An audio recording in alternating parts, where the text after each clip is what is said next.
Si Gio Chu na nga ba ang lowest paid rookie sa PBA? Ang first pick ng Terra Firma Jeep ay tumatanggap lamang ng as low as 200 to 250,000 kada buwan at ito raw talaga ang standard salary ng mga rookie sa PBA kahit na first pick ka, lalo na kapag nasa teams ka na gaya ng Terra Firma. Sa pagkakaalam ko, tumaas na ng up to 15% ang sahuran ng bawat teams ngayon maliban sa mga teams na nag-a-apply pa rin ng standard rates gaya ng Rain or Shine, Blackwater Phoenix at Terra Firma.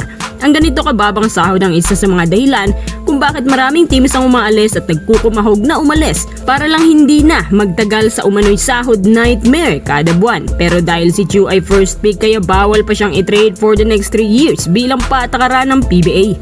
Ang Terra Firma nga naman ay isang team na hindi ka naaasa ng malaki. Ang sabi kasi nila, kapag hihingi ka ng malaki sa kanila, ibibigay naman nila pero ibabagsak ka rin after 3 months depende sa napag-usapan.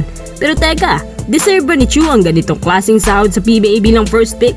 Una sa lahat dahil si Chu ay nakapagpa-draft sa PBA kaya no choice. Kailangan niya talagang maglaro bilang isang pro. Kaso nga lang, ang sahod niya pang inter-barangay level 2. Di hamak mas mataas pang sahod niya sa Abra Weavers na umano'y tumatanggap na hindi bumababa sa ranges 500 to 600,000 kada buwan. So para na ring pinukpok ni Chu ng martilyo ang ulo niya nung nagpa-drop siya sa PBA na bumaba ng 60% ang sahod.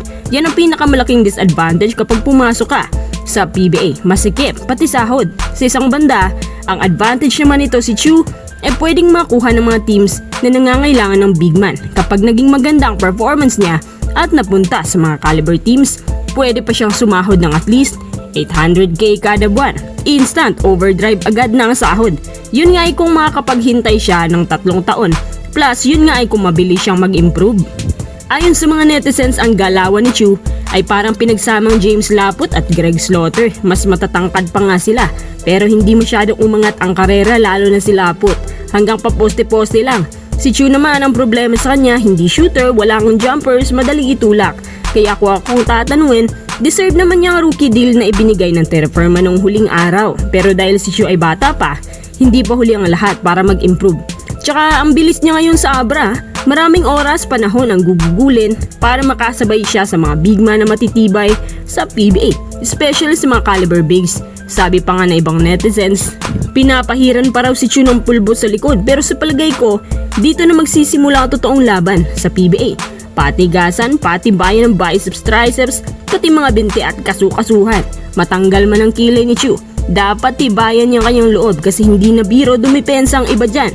Lalo na si Cliff Hodge, yan talaga ang tagabigay ng debut sa pool sa mukha ng mga baguhan. So sana, ang rookie max deal na to, ang starting at turning point para sa kanya para maging mas malakas at lumabas ang kanyang totoong abilities.